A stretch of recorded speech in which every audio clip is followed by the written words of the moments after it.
Titik dikatakan 0 dimensi.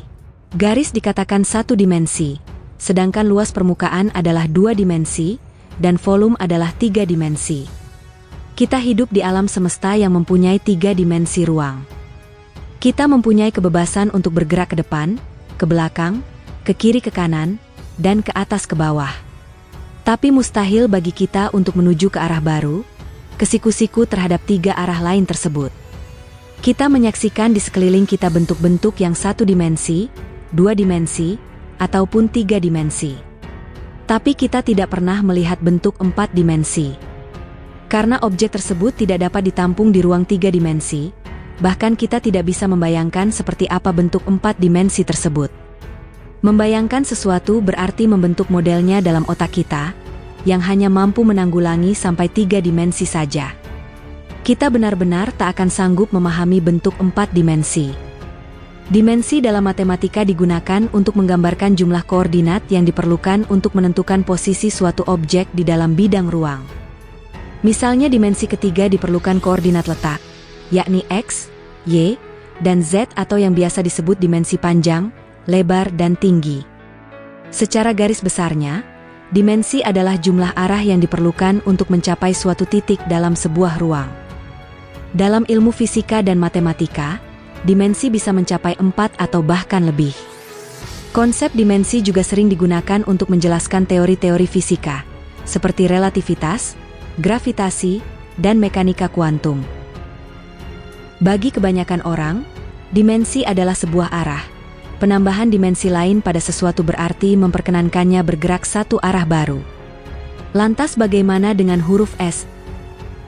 S terbentuk dari sebuah garis yang melengkung.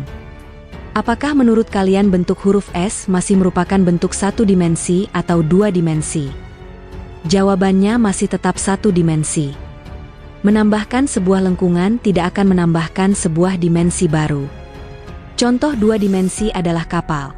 Saat Anda berada di dalam kapal, Anda butuh 2 bilangan koordinat untuk menemukan posisi Anda, berupa garis lintang dan garis bujur. Karena hal itu, kapal bergerak 2 dimensi. Sedangkan untuk kapal selam, Anda butuh 3 bilangan koordinat. Selain lintang dan bujur, Anda harus memperinci panjang dimensi ketiga, yakni kedalaman. Kapal selam dapat bergerak bebas di ruang 3 dimensi. Lantas apa itu dimensi keempat?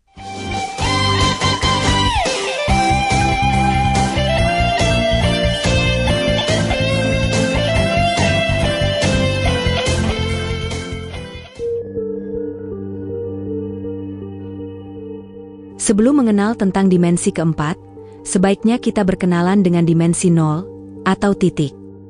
Titik tidak memiliki dimensi apapun. Karena tidak memerlukan koordinat untuk menentukan posisi, titik hanya memiliki lokasi yang tidak dapat diukur dengan dimensi lainnya. Lantas apa yang ada di dalam dimensi 0 ini?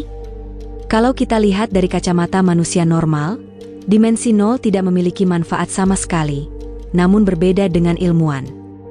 Ilmuwan berteori kalau dimensi 0 adalah asal mula dari semua dimensi berikutnya.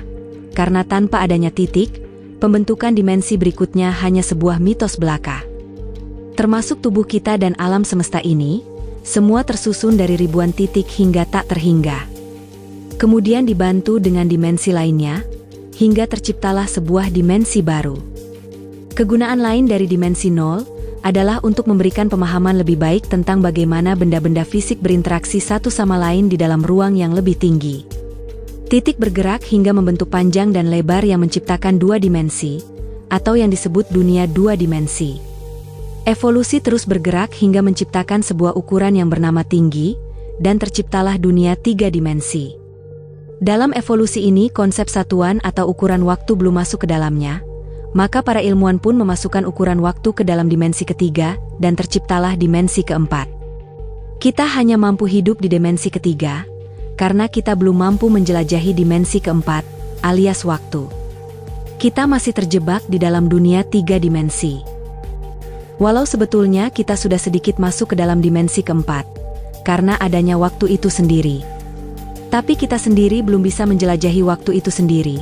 Kita hanya bisa berjalan maju ke depan mengikuti waktu berjalan ke depan, sedangkan kita belum bisa untuk berjalan ke belakang. Memutar waktu ke belakang.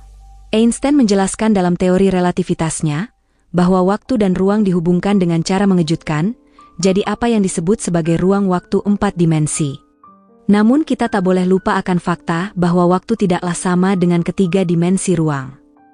Kita bebas bergerak ke depan, ke belakang sepanjang salah satu dari 3 sumbu ruang, tapi tidak bisa bergerak ke belakang dalam sumbu waktu. 3 dimensi kita dikendalikan oleh dimensi keempat, yaitu waktu. Dan waktu dikendalikan oleh dimensi yang jauh lebih tinggi lagi, dan begitu seterusnya. Bagi penghuni dimensi yang lebih rendah, ada konsekuensinya, bahwa dunia mereka dengan sangat mudah dapat dimanipulasi oleh penghuni dimensi yang jauh lebih tinggi. Sebagaimana kita bisa membuat objek 2 dimensi, atau merubahnya, juga menghancurkannya. Sekarang kita balikan keadaan tersebut ke dalam diri kita, sebuah kehidupan 3 dimensi yang dapat dimanipulasi oleh penghuni dimensi yang lebih tinggi. Semakin tinggi dimensinya, semakin banyak dimensi yang mampu dimanipulasi.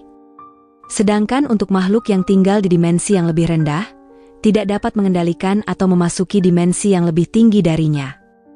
Itu dikarenakan keterbatasan gerak atau arah dalam dunia mereka. Jadi apa yang kita lihat ketika seekor burung ajaib mampu memanfaatkan dimensi keempat? Kita akan melihatnya lenyap dari pandangan dan kemudian bergabung kembali dengan ruang 3 dimensi kita di suatu tempat yang jauh. Itu akan terlihat mengherankan bagi kita. Sebagaimana herannya penghuni dunia 2 dimensi terhadap keterampilan 3 dimensi kita, merenggut objek dari 2 dimensi mereka. Mari kita beralih ke bayangan kita. Jika kita perhatikan, bayangan kita pasti berbentuk 2 dimensi. Setiap objek 3 dimensi, pasti memiliki bayangan 2 dimensi. Maka seharusnya 4 dimensi memiliki bayang 3 dimensi. Tesseract adalah contohnya, yang merupakan bayangan dari kubus 4 dimensi hyperspace. Sekilas mungkin Anda melihat itu hanya kubus biasa, namun perhatikan saat kubus itu diputar.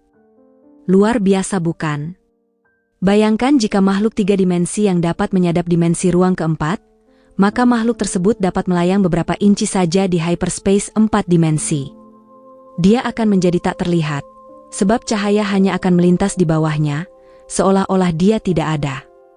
Dia dapat melihat semua peristiwa dalam ruang waktu terhampar di hadapannya. Melayang di hyperspace memiliki keuntungan yang pasti.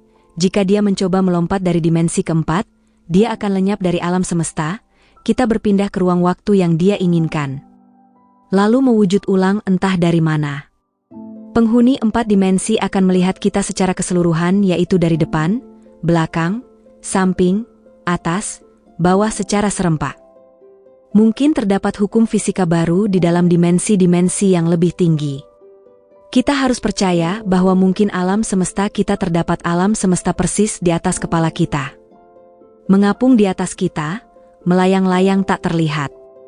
Mungkin juga ada alam semesta 3 dimensi yang berdesakan di sekitar kita, yang hanya dipisahkan oleh beberapa inci saja oleh arah dimensi keempat. Lantas apa yang terjadi jika manusia bisa masuk ke dimensi keempat? Manusia yang masuk ke dimensi keempat, seketika akan tercekik, dan hancur semenjak masuk ke ruang dimensi. Akibatnya, manusia kehilangan elemen. Semua hukum fisika masih ada, gelombang masih ada walaupun bertindak berbeda, dan partikel fundamental tetap ada. Yang berubah adalah bagaimana mereka berinteraksi satu sama lain. Struktur atom, seluruh benda akan berubah drastis. Orbital atom menahan lebih banyak elektron. Jadi dalam 4 dimensi, magnesium bisa jadi gas mulia, bukan logam. Tubuh kita bergantung pada sifat elemen ini untuk bertahan hidup. Ketika mereka ditata ulang dan sifatnya didistorsi, dan semua fungsi dari organisme 3 dimensi akan lenyap.